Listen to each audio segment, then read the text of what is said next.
En 1569, la Inquisición fue establecida en el Virreinato del Perú como respuesta de la corona española a la confrontación religiosa existente en Europa y a la crisis ideológica y política existente en tierras peruanas. Durante la década de 1560, los conflictos religiosos entre católicos y no católicos se habían agravado en el Viejo Mundo. Por entonces, las iglesias evangélicas habían logrado numerosos prosélitos en Francia y Escocia, y el calvinismo, en particular, había convertido a Ginebra en un gigantesco taller de propaganda impresa. En tales circunstancias, las autoridades españolas mostraron preocupación por la situación religiosa en Europa, y por lo que podía suceder en América. La posibilidad de que los territorios americanos fueran invadidos por ideas contrarias al catolicismo era considerada una amenaza permanente. De otro lado, la situación en el Perú no era muy satisfactoria. La década de 1560 estuvo caracterizada por la existencia de corrientes de pensamiento crítico hacia el régimen colonial existente en los Andes. Aspectos tales como la justicia, la economía, la administración, la condición del indio, la moral del clero y la evangelización fueron cuestionados en mayor o menor grado por frailes, juristas y funcionarios.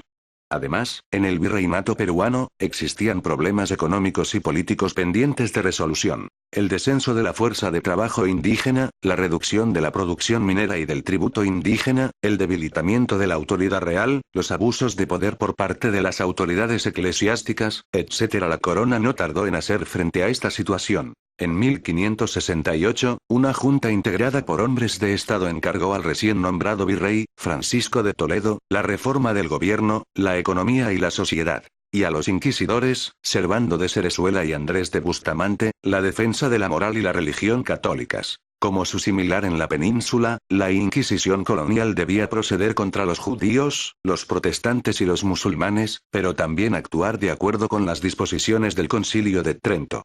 Para oponer resistencia al proselitismo de las iglesias evangélicas, dicha asamblea comisionó a los obispos y a la Inquisición, o Santo Oficio, entre otras tareas, la de reevangelizar a la población y la de ejercer la censura. Como parte de su estrategia de instrucción, el Santo Oficio tenía que castigar la adivinación, el sortilegio y la blasfemia por considerarlos ofensas a Dios. También un elemento importante en el programa de la Iglesia Tridentina fue la defensa de la práctica sacramental. Así, los inquisidores tenían que procesar a frailes y curas que solicitaban, es decir, seducían, a sus feligreses en el acto de la confesión. Además, la preservación de la fe demandaba controlar la literatura impresa y manuscrita. Para ello, la Inquisición estableció un complejo sistema de vigilancia cuyo fin era evitar la difusión de libros y escritos sospechosos de contener ideas contrarias a la fe católica. La Inquisición colonial tenía, pues, competencias bastante amplias y complejas en el ámbito de su jurisdicción, y, ciertamente, a lo largo de su historia, priorizó a unas sobre otras dependiendo de las circunstancias. El territorio o distrito bajo la jurisdicción del Tribunal de Lima al momento de su fundación era bastante extenso. Comprendía, por el norte, hasta Panamá y, por el sur, hasta Chile y el Río de la Plata. El territorio de la Audiencia de Charcas, hoy Bolivia, también quedaba incluido. Pero a inicios del siglo XVII, la jurisdicción limeña quedó sensiblemente recortada con la creación del Tribunal de Cartagena de Indias. Para administrar su distrito, la Inquisición de Lima no contaba con un ejército o guardia armada, pero sí con un nutrido cuerpo de ministros u oficiales, unos remunerados y otros no. La composición del tribunal era como sigue. En la cúspide del primer grupo, se situaban 2 o 3 inquisidores, quienes debían ser sacerdotes y graduados, preferentemente en leyes, pues tenían que actuar como jueces. Luego, seguían, en orden de importancia, el fiscal, quien indagaba y delimitaba las acusaciones. 6 secretarios o notarios del secreto y de secuestros, hábiles en el manejo de la pluma. 2 alguaciles mayores, encargados de los arrestos. El receptor o administrador de los bienes del tribunal. El contador o auditor. Los abogados del fisco y de los presos. El nuncio o mensajero. El portero. El alcaide de las cárceles. Médicos. Y cirujanos. También en Lima solían residir la mayoría de consultores y calificadores, los asesores en asuntos legales y doctrinales, y las llamadas personas honestas, cuya tarea era asistir a la ratificación de los testigos, así como también un comisario y varios familiares.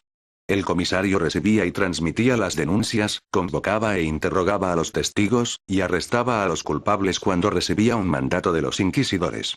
Era asistido por los familiares en lo que se refiere al arresto y custodia de los prisioneros. No conformaban una tropa de soplones, como se suele creer, pero sí un grupo numeroso, en particular en la capital. De acuerdo con la misma relación, en las ciudades y villas del extenso distrito inquisitorial, residían otros comisarios. El ideal era que contaran con alguaciles y familiares que los asistieran, pero la realidad era otra. Solo en Arequipa y Tucumán, el comisario contaba con familiares. La concentración de ministros en la capital obedecía a que Lima era la sede del poder político, civil y religioso, y también del tribunal.